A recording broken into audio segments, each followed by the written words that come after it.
USC grad students prepare for a possible strike before the semester ends. We talked to a PhD student to get the details. A protest delayed the start of the SC Cal football game. Find out why students sat on the field and refused to leave. And tonight, we will remember Matthew Perry. A USC comedy professor reflects on his legacy.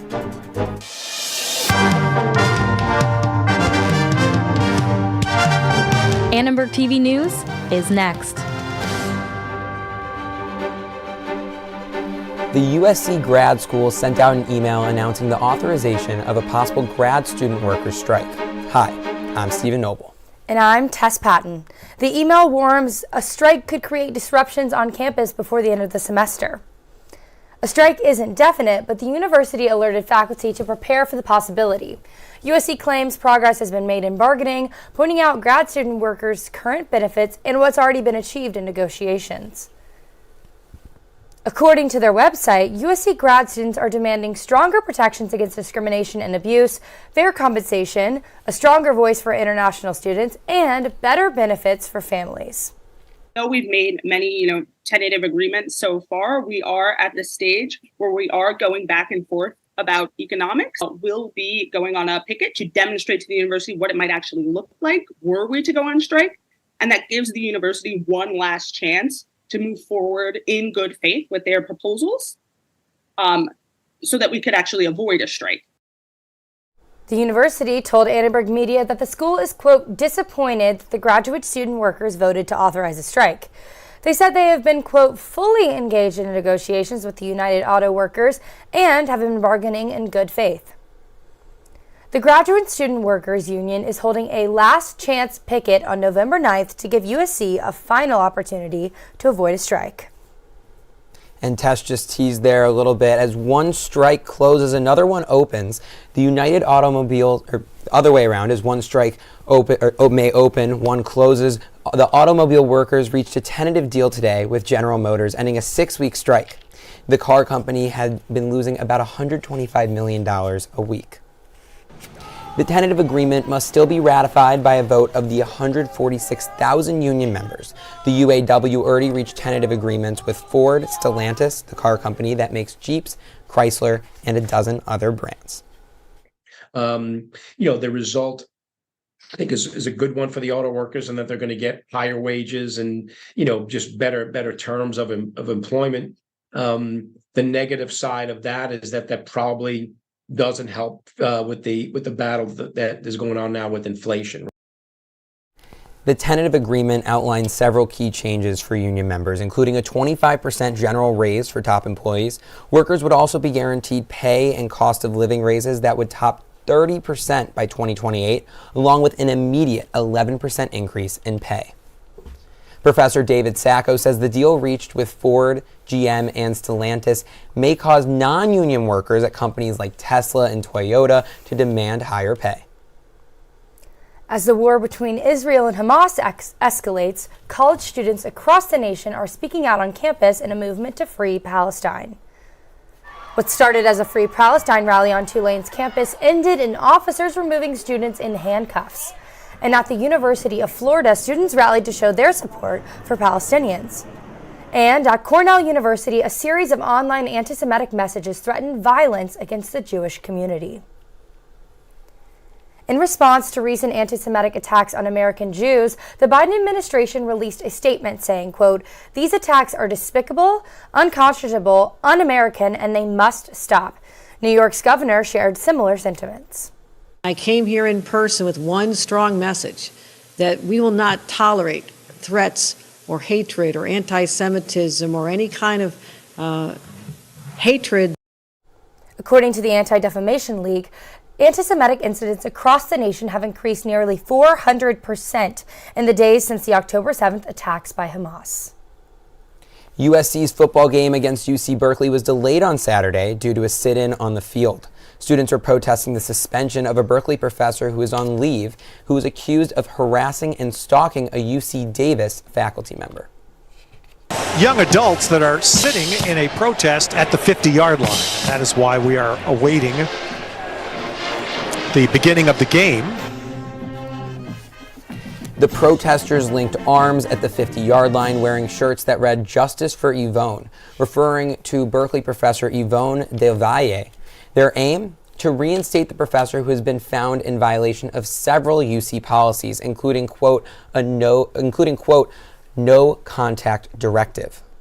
All of the faculty and all of the graduate students and alumni have been sending years of letters to the chancellor of our university, to the vice chancellor, anyone in an official capacity that we thought should care about this case and its effect on students. And those all went unanswered.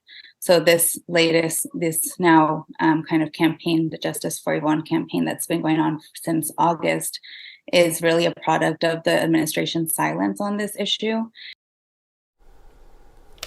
Del Valle told USC Annenberg Media that she was not proud of her behavior, and her actions involved harassment of UC Davis professor Joshua Clover, but also claimed she has already faced punishment and that some of her actions have been mischaracterized. Del Valle also made several accusations against Clover, who declined to comment on the record. The students responsible for the protest were placed in handcuffs and eventually escorted off the field.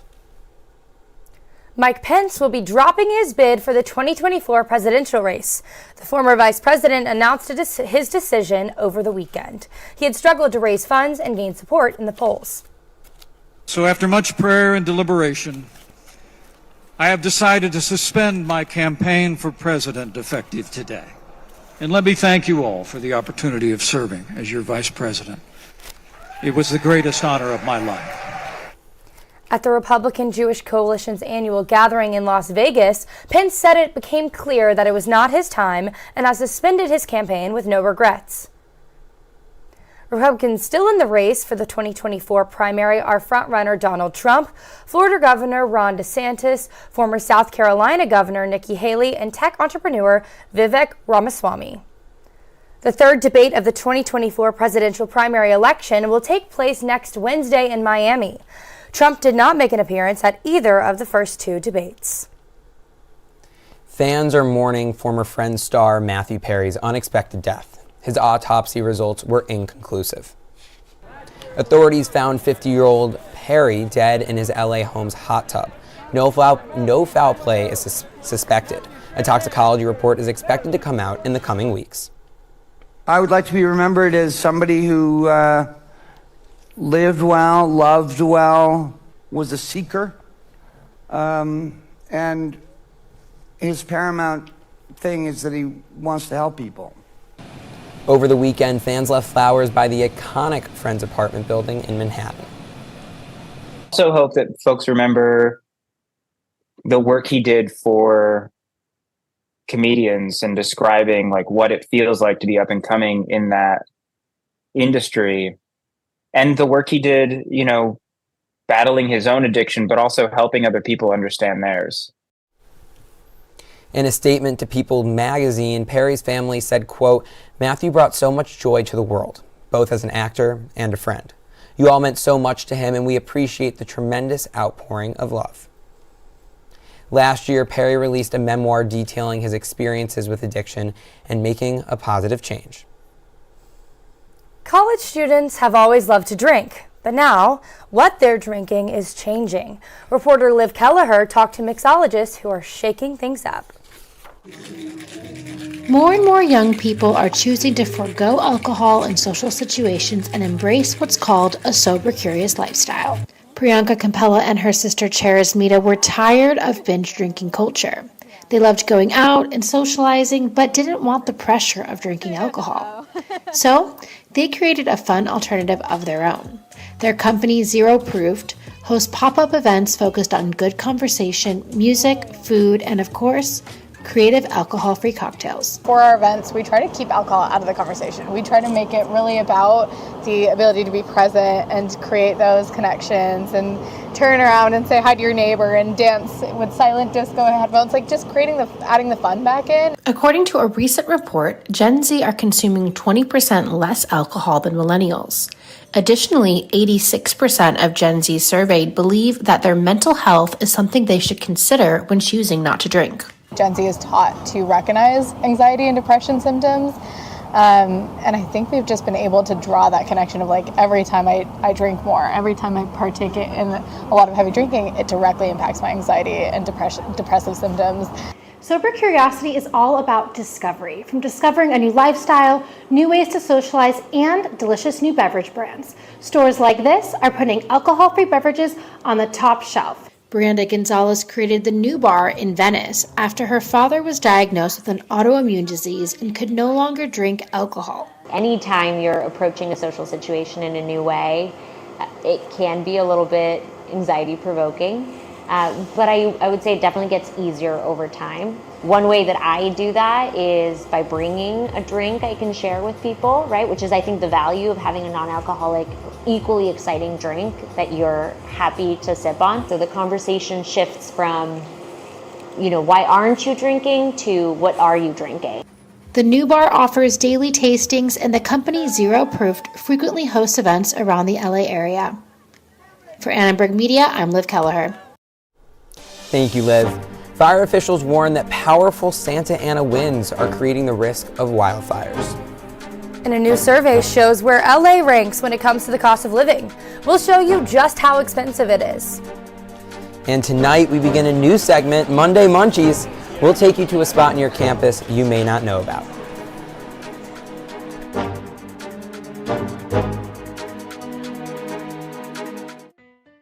Let me tell you how we amplify our Latina voices. Check out Dímelo. We have it all. Deportes. Entertainment. Noticias. ¿Qué tal? Soy Mariela Gómez y bienvenidos a Dime la Hora. Radio and podcasting. Comida y cultura. Digital social media. ¿A qué equipo le vas tú? LA Galaxy o LAFC? Dímelo is the only Latina-focused media outlet at USC. Dímelo. We have it all. Dímelo. We have it all.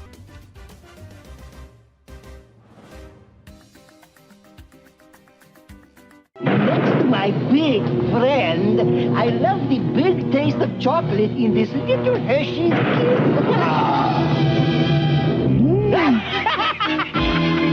Hershey's Kisses, the little kiss with the big taste. This morning, Billy looked like any other boy, but as the moon rose, he turned into a werewolf. He used new Pa's Halloween makeup kits. His friends did too. Look, Mike's a vampire. Amy's a ghost. Pa's makeup is safer than masks. It never blocks vision, and it's hypoallergenic too. So watch your kids turn into the creatures they really are with new Pa's Halloween makeup kits. Los Angeles ranked as the second most expensive city in a recent survey by U.S. News and World Report. Students consider rent, groceries, and transportation to be their major financial burdens. The rankings are based on rent and the annual housing costs for mortgage-paying homeowners. Out of the top 5 cities, 3 of them are located in Southern California. The number 1 spot goes to San Diego. Los Angeles is next, followed by Honolulu, Miami, and Santa Barbara. USC students saying they are feeling the pinch. Can't get away from it. Everything's expensive, the food, the transportation, literally just about everything. And family's from Pittsburgh, and so, it's not as expensive out there, and it's definitely a shock. If I had a car, if I had my own transportation, I could price match, I could go to different places, but I'm kind of restricted to just like the Target on campus, which I'm sure is upcharging us USC LA students. According to the report, renters in Los Angeles spend on average $1,685 a month.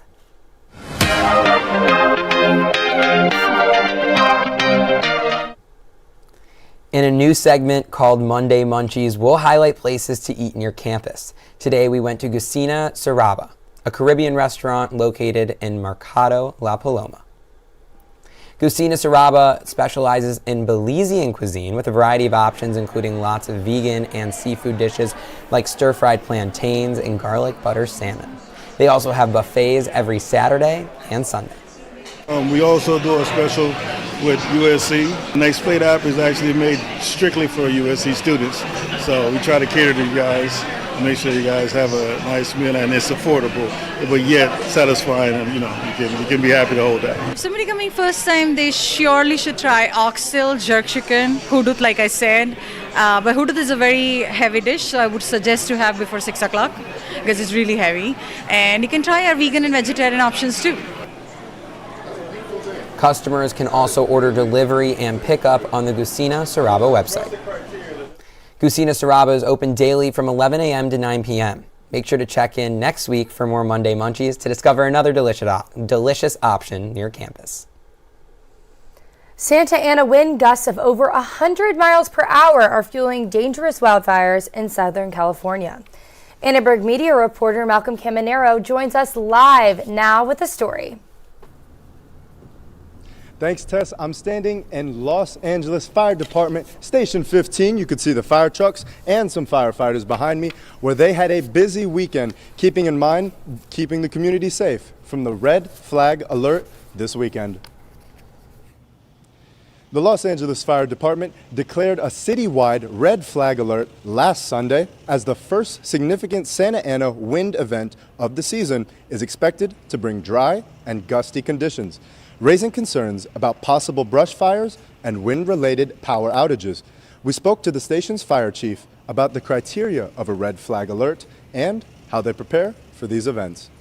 Red flag warning means that we have two specific criteria that have to be in alignment from heat, wind speed, and humidity. For us, whenever those three criteria are in alignment, then that's when we implement our change of action, which would be pre-deployments, putting resources where they're needed. I'm Malcolm Caminero. Now let's take a look at the current conditions for our weather this week.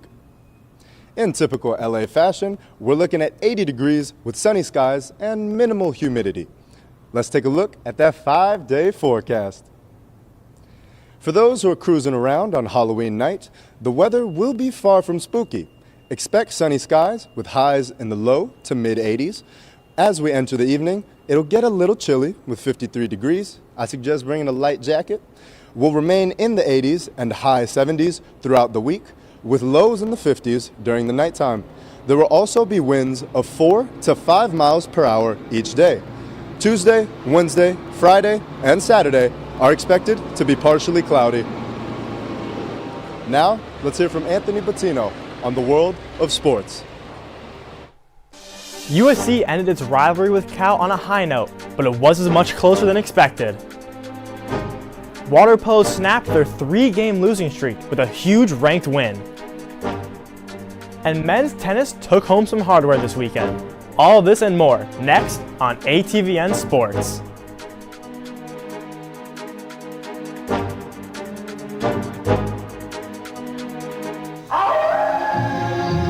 That sounded like a wolf, and it's getting closer. Peekaboo! Count Chocula! Did you hear a wolf? It was Wolfie howling for the 2 new marshmallows in my Count Chocula cereal. The lovely chocolatey part of this complete breakfast. 2 new marshmallows? Yes, the new full moon and chocolate wolf marshmallows make Count Chocula a howling delight. For a limited time, you can try the full moon and chocolate wolf marshmallows inside new shiny boxes of Count Chocula. Wow, Millhouse, that frozen black cherries turned your tongue black. My tongue's black too. Let me try. Hey, Let's have black tongue. This Halloween, the Simpsons are at Burger King. Now in every big kid's meal you can get a Simpsons spooky light up.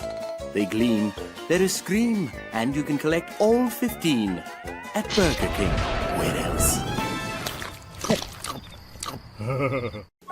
This Halloween, Blockbuster Video has a special treat for your whole family.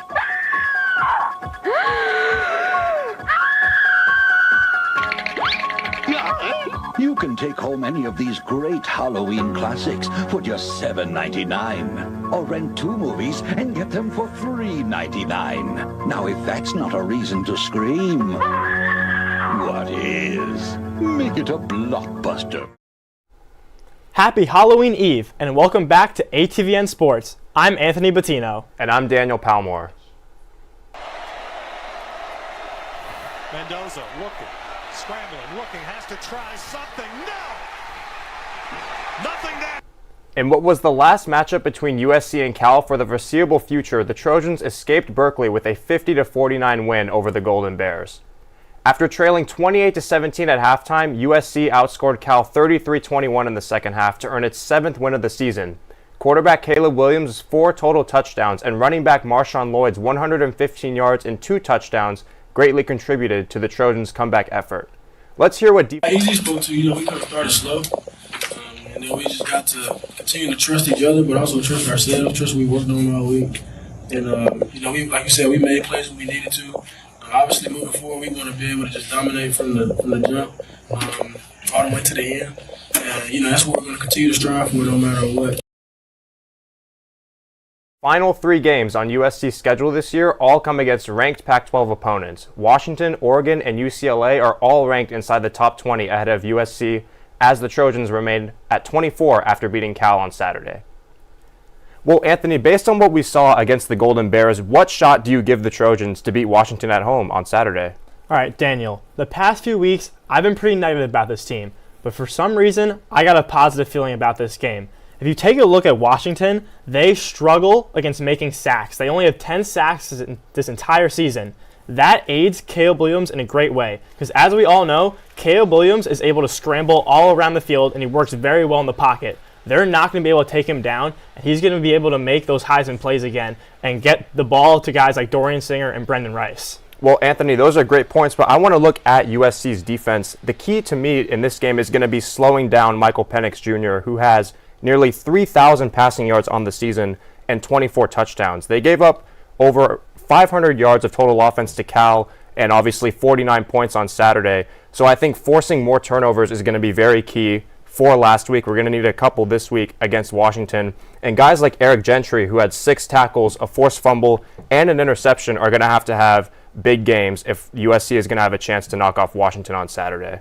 Both these teams right now are very similar. Both their defenses have not been performing to the best of their ability the past few games, but their offense have been more than explosive. So for USC, they're going to need to utilize guys like Marshawn Lloyd, because especially for Washington, they struggle against rushing yards. If Marshawn Lloyd can play like he did at Cal, getting touchdowns and doing 50-yard runs, then he's going to run over Washington defense. I definitely think that offensive consistency is going to be key. USC needs a complete 4 quarters. You mentioned Marshawn Lloyd. Taj Washington, another guy who had 100 yards against Cal. Look for him to have a big game on Saturday against Washington as well. These wide receivers are definitely going to be big, especially when Caleb can get out of the pocket and make those big passes. The one thing is, though, that they got to stop with those 2-point conversions. That hasn't been working out well for them. It should be interesting. The Trojans will need to play their best football down the stretch, starting with their home game against the Huskies this Saturday. Water polo had a big bounce-back win this weekend, ending their 3-game losing streak, taking down number 8 Long Beach State. After taking 3 straight losses to ranked opponents, the number 4 Trojans were finally able to turn things around against the Sharks, beating them 16-3. USC secured the win after a strong first half, scoring 12 goals and holding Long Beach to only 7 goals. The season is coming to a close for the Trojans, with only 2 regular season matches left. It isn't an easy road to the finish line, though, as the next 2 opponents are number 3 Stanford and crosstown showdown with number 1 UCLA. USC looks to keep their momentum going as they wrap up their season against 2 Pac-12 rivals before they aim to take home the conference championship. Number 23 women's soccer got back to its winning ways on Sunday after a 2-0 win over Cal. The victory over the Golden Bears snapped a 4-game winless streak. In what was the final home game of the regular season for USC, the Trojans got goals from freshman forward Maribel Flores and junior forward Izzy Kimberly. The Trojans shut out their opponent for the 9th time this season and improved their record to 10-3-3. USC closes out regular season play on Friday with a matchup against UCLA. The game against the number 2 Bruins starts at 7 p.m. Friday at Wallace Annenberg Stadium. Are you not caught up in all sports because of Halloween weekend? Well, in case you missed it, has you covered. Men's tennis had a stellar weekend at home in the SoCal Intercollegiate Championship, sweeping the competition.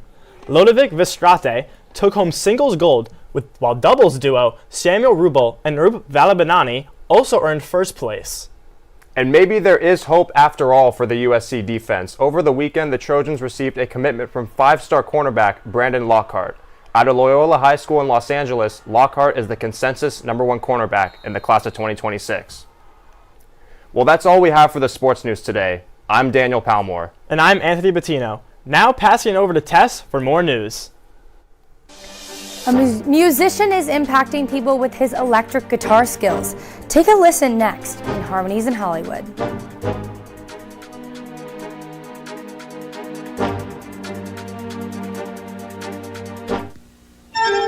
Presenting Sheer Madness, Circuit City's Midnight Madness Sale. Wednesday only till midnight. Circuit City will go raving mad with shocking reductions on hundreds of items. Wednesday only, this Sony 19-inch color TV with remote control, just $397. Save on this JVC compact disc player, just $198. Circuit City's Midnight Madness Sale. Get there by midnight before the curtain falls.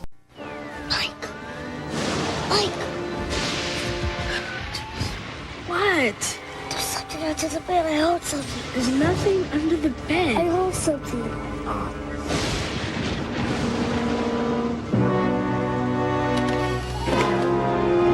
See, look. It's just Fluffy. He got scared by a dumb cat. I wasn't scared.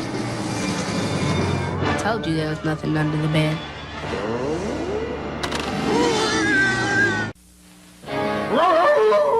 Gosh, Burger Chef, it's Wolfburger the werewolf. Where can I get delicious burgers? Where can I get fun food? Where, oh where? At Burger Chef. Where? And now at participating Burger Chefs, you can buy fun meals that now come on Halloween magic meal trays. There's a magic trick in each fun meal. There are 10 different magic meal tricks you can collect. Burger Chef, you're incredible. Hello and welcome back to Harmonies in Hollywood. Today's artist is able to tell a story in his music without even using words. His name is Delicate Steve.